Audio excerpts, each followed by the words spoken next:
guys, my name is Troy. Welcome back to my channel. And today I want to talk a little bit about something that I've wanted to make a video on for a little while now. Because I've always felt I've been on a little bit of an island, so to speak, in the Marvel fandom when it comes to everything post-Endgame or the Multiverse Saga. And the recent ending to Ironheart and where that left off, and then the discourse online about whether or not that would be another unresolved plot point in the Marvel Cinematic Universe really got me wanting to put this video out and share a little bit about my experience in the Multiverse Saga after Avengers Endgame. So I first want to flash back to April of 2019 when Avengers Endgame came out. The MCU was at its highest point. It had been building for about 11 years to that point of this big event and what would signal kind of the end of what we knew the Marvel Cinematic Universe to be. The Infinity Saga was roughly 23, 22 movies at that point, all interconnected, carefully brought together through this thread of the Infinity Stones.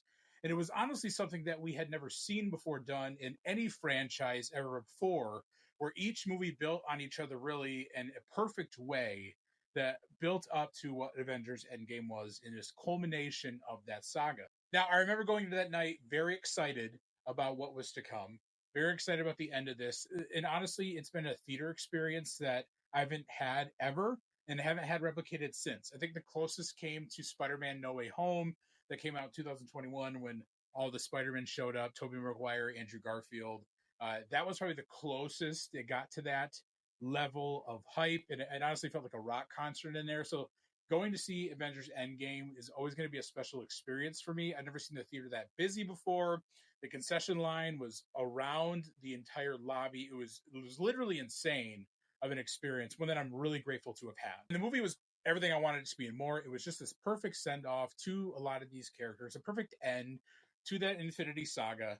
And I remember walking out of there and on this high of emotion that quickly faded as I woke up the next morning. I have this vivid memory of being in my office at work and being sorrowful, really mourning the end of what I just saw. And it's because I knew that no matter what came next, because at that point, Marvel hadn't made any concrete announcements yet. All we knew that was that Spider-Man Far From Home was coming. San Diego Comic-Con was still a couple weeks away, or a couple months away, excuse me, of what was going to be coming next. And so I was very mournful and sorrowful because I knew that no matter what came next, it was never going to be this perfect again.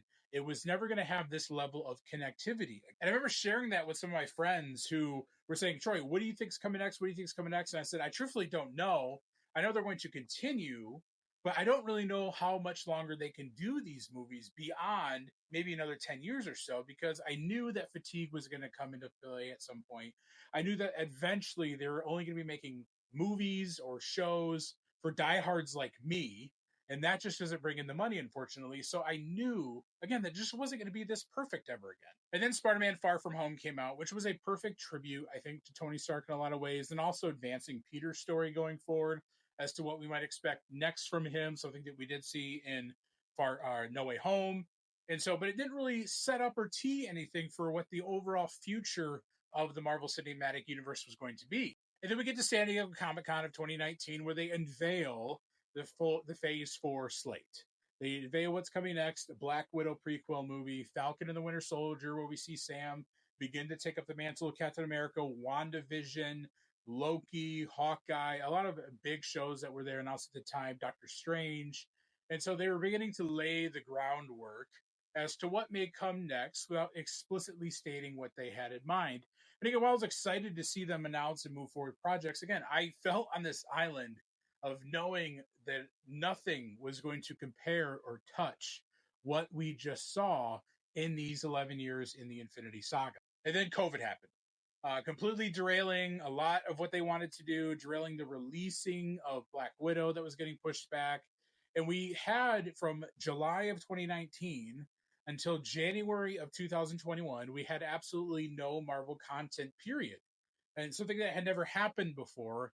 And by the time WandaVision was coming out in January of 2021, I think the anticipation was at an all-time high for this fandom to see what was coming next. It was also the first Disney Plus show. And so there was a lot of uneven expectations there of what to expect. Is it going to feel similar to the movies? Is it going to be its own thing? And then to have it crush it and be as good as it was really even raised expectations higher of what was coming next in the MC. But then we saw what happened next. And you can kind of see behind me with these posters that they pumped out so much in a short period of time and kind of oversaturated, I think, for a lot of fans, what they needed to watch. And you could tell the connectivity wasn't going to be there. It wasn't going to be the same level of connection because there were so many new characters, so many moving parts in this ever growing universe. We know now, coming out of that, that a lot of Marvel Studios' control over that was out of their hands, as Bob Chapek, unfortunately, was pushing Disney Plus content, pushing them to announce projects, pushing them to release projects that were nowhere near ready to be completed, as he did with Star Wars as well. And so the train got away from them. They released a lot. A lot of it wasn't as good, you could argue, as some of their Infinity Saga projects. But for me, again, I just felt on this island of what to expect. Going into WandaVision and every show after that, every movie after that, I kind of went with the expectation of like, hey, I'm just going to enjoy this for what it is. Hope there's some connectivity, but also understanding that this isn't going to be the same. This isn't going to be the same. It's not going to be what we're used to. And I'm just going to enjoy the ride for as long as it's last. I think it's really helped me with my expectations going into all of these projects in the Multiverse Saga. I mean, I remember it took them until San Diego Comic Con, I believe it was in 2022 or 2023, when Kevin Feige had to come out and say, hey, this is the name of the saga. It's the Multiverse Saga, because nobody knew really what was happening, what to expect, what level of connectivity there was going to be. We saw some pieces with WandaVision and Loki when they're playing around with multiverse elements. Same thing with Doctor Strange and the Multiverse of Madness. But again, expectations were just all over the place because it wasn't of what they were expecting, of fans were expecting in the Infinity Saga, where everything was going to be connected. And when things weren't, it left fans confused, understandably. So I remember reading a lot of discourse online when we were about getting halfway through the Multiverse Saga of nothing's happening. No routes are being planned out. There's no plan for any Avengers team up. There's no plan for any characters to cross over, anything like that. And I understood that.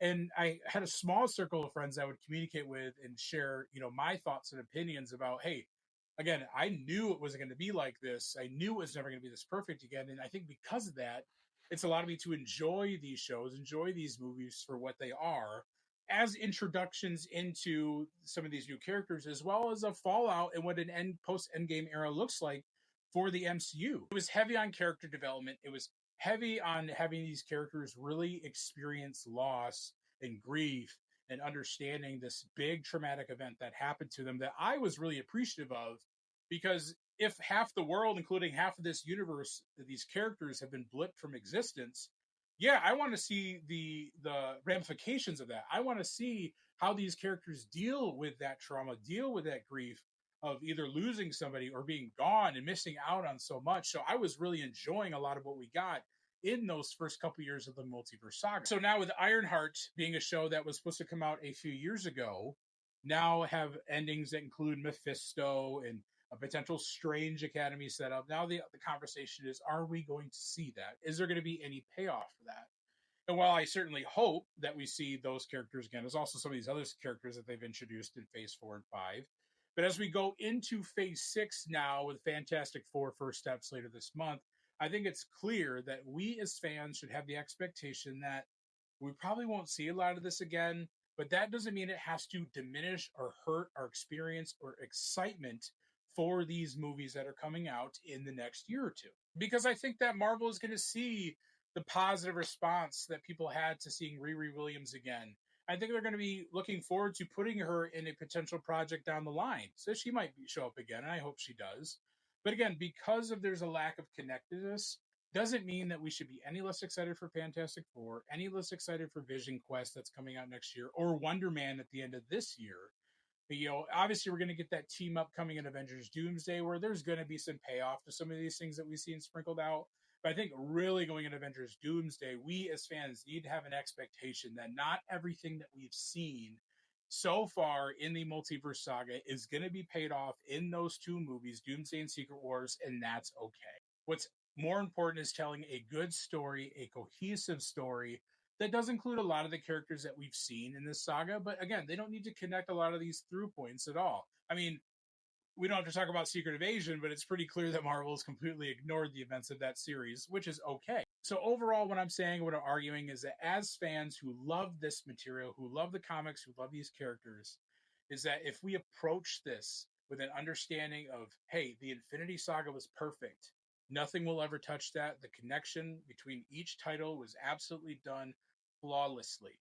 If we understand that with the end of this saga as well as the future saga that's probably going to be mutants, which I'm very excited about, I think it sets us up as fans to enjoy what we're watching and enjoy where this story may go long term. Now, if you feel differently than that, I completely get it. I completely understand.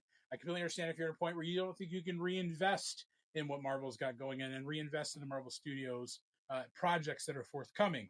But I think as they want to have success and longevity as a studio, I think this pivot is necessary to pivoting to less connection so fans can kind of jump in and out as they want to, with the occasional team up that we see every once in a while that satisfies some of those fans that want to see connection between these characters. So I think if we go into this next phase 6, with that mindset, I think overall we're going to enjoy it so much more, knowing that, hey, we get to see Doctor Doom, we get to see the Fantastic Four and what they should be, what we've wanted for so long. We get to see a Secret Wars movie that's probably going to be incredibly well done, and seeing a lot of these characters come back from the Fox universe and other universes. I think if we just go into it with that level of excitement and just wanting a good story, I think that we're going to be so much better off as a fandom and setting up the proper expectations for this franchise. But I'm curious what you guys think. How have you approached the Multiverse Saga or the post-Endgame era? What have you thought about it? What have your expectations been? Do you miss a lot of the connectivity? Do you really wish that we get back there? Or are you somebody who's appreciated the less connection of it, being able to step in and out of certain projects and characters and not miss a beat about the grander story being told? Leave a comment, let me know. I'd love to have a conversation about it. And what are you most looking forward to phase 6? What are you most looking forward to phase 7 and beyond? Are you also hoping for mutants too? But leave a like, subscribe as well. Thanks for tuning in. Again, let's have some good conversation in the comments about where we're going in the future of the Marvel Cinematic Universe.